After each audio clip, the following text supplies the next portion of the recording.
Pour ceux qui se trompent, ne vous focalisez pas sur une seule ligne en comptant sur le sponsor pour l'autre. Que pensez-vous devoir faire?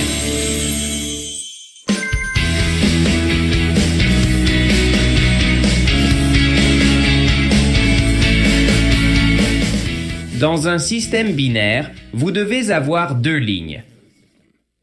Avant, beaucoup d'entreprises avaient un système où le sponsor gérait une ligne et vous l'autre. Cette approche a-t-elle fonctionné pour eux? Ils ont échoué et ça a causé beaucoup de conflits. Regardez, voici le sponsor. Et vous êtes ici en bas. Vous avez une ligne A et B ici, B étant la ligne du sponsor.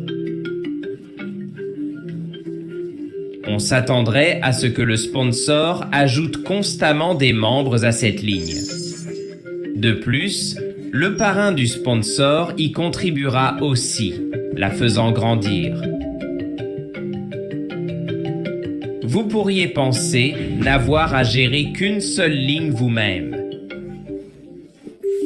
Mais si le sponsor n'ajoute que ça et l'autre ligne grandit beaucoup, continuera-t-il? Ou se concentrera-t-il sur sa propre ligne B? Cela signifie qu'il se focalisera sur sa propre ligne B. Pourquoi ça? La ligne ici grandit et montre des résultats. Leur ligne ne croît pas et ils ne gagnent rien. Pensez-vous qu'ils continueront à développer cette ligne? Ce serait insensé. Dépendre du sponsor pour une ligne mène à l'échec.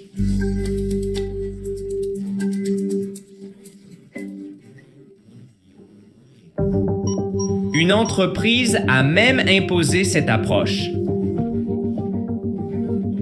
Une ligne où tous devaient ajouter à A avant B.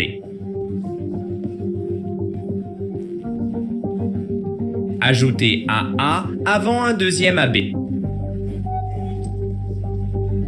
Cette entreprise a-t-elle réussi ou échoué? Ils ont échoué. Cette approche n'a donc pas fonctionné non plus. Historiquement, cette méthode échoue toujours. On ne peut pas se concentrer sur une seule ligne. Il faut deux lignes. Se focaliser sur une ligne mène à l'échec. Cet échec ne concerne pas que Adami. Aucune MLM n'a réussi ainsi, toutes ont disparu. Les partenaires resteront-ils par loyauté?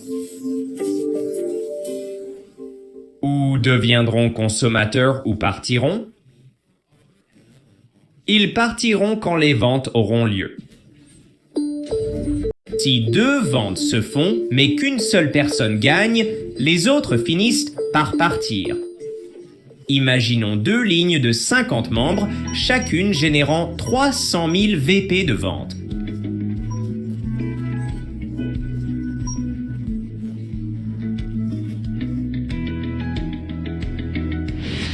Dans ce cas, seule cette personne gagne de l'argent, non?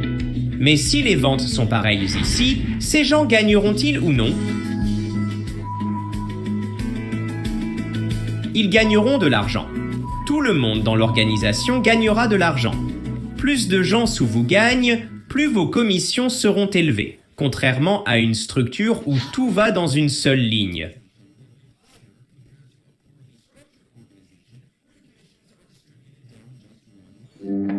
Un égoïste se concentre sur une ligne, attendant que les partenaires se débrouillent et abandonnant les non productifs. Ça montre un manque de compassion. Ils veulent garder l'argent pour eux et empêcher les autres d'en profiter. Cette mentalité d'élargir leur réseau pour s'enrichir sans se soucier des autres.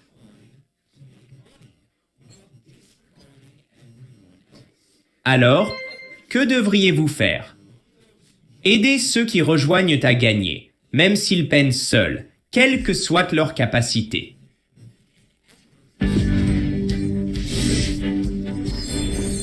Traitez-les comme famille, frères et cousins, et assurez à tous la chance de gagner de l'argent. Cette approche dynamisera toute l'organisation, non?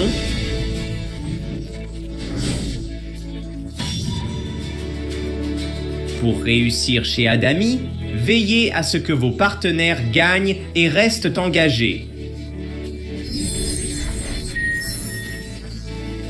Priorité, l'argent dans les comptes de vos partenaires avant vos propres commissions.